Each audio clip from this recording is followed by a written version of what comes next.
હું પ્રયાગના કુંભની અંદર ગઈ હતી ત્યારે છાપાની અંદર ને પ્રેસ મીડિયાવાળાએ ખૂબ છાપેલું અને ખૂબ મારું જે કર્યું ષડયંત્રપૂર્વકનું. પહેલાં ₹2 ભાવ છે જ નહીં. ફાયર વિભાગની અંદર જ્યારે હું આ પ્રયાગની અંદર ગઈ ત્યારે મેં કમિશનર સાહેબનો હુકમ લઈને હું ગઈ છું.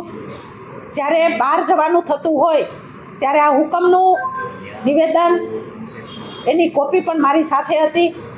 સ્પષ્ટ વાત હતી કે આવ્યા પછી જેટલું ભાડું થશે એટલું ચૂકવણું કરી દેવામાં આવશે.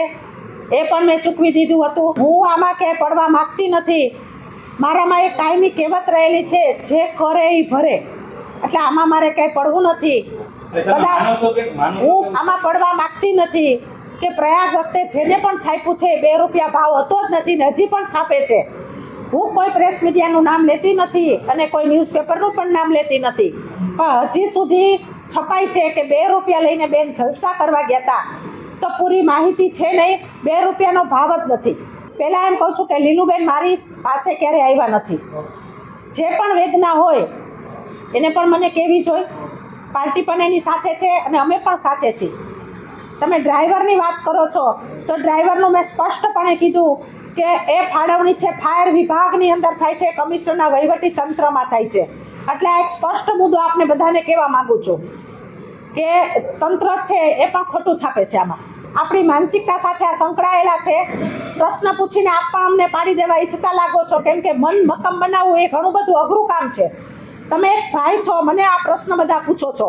એક મહિલા તરીકે આ શું કહેવા માગો છો આપ બધા? માનસિકતા આપણા પોતાની ઉપર બંધાયેલી છે. આ માનસિકતા સાથે કોઈ પણ ભાઈ હોય એ કોઈ પણ બેનને ગમે ત્યારે પાડી દે, પણ માનસિક અને મન મક્કમ હોય એને ક્યાંય કોઈને કાંઈ વાંધો આવતો નથી. ચોક્કસ નહીં સ્વીકારીશ નહીં. વ્યક્તિગત ઉપર આ છે. આટલા બધા તમે મને એક પ્રેસ મીડિયાના ભાઈઓ જ છો મારી પાસે, ત્યારે તમે મને આવા પ્રશ્ન પૂછો છો. આ શું સૂચવે છે? આ પ્રશ્ન તમે મને વારંવાર પૂછો છો, આજકાલના નહીં, ઘણા વખતથી આ બધા પ્રશ્ન. અને આ જે પ્રેસ મીડિયામાં ભાઈઓ જ વધારે ચલાવે છે પ્રેસ મીડિયાને. જ્યારે પ્રયાગ ગઈ હતી ત્યારે પ્રેસ મીડિયા ભાઈઓ જ ચલાવ્યું છે આટલું બધું.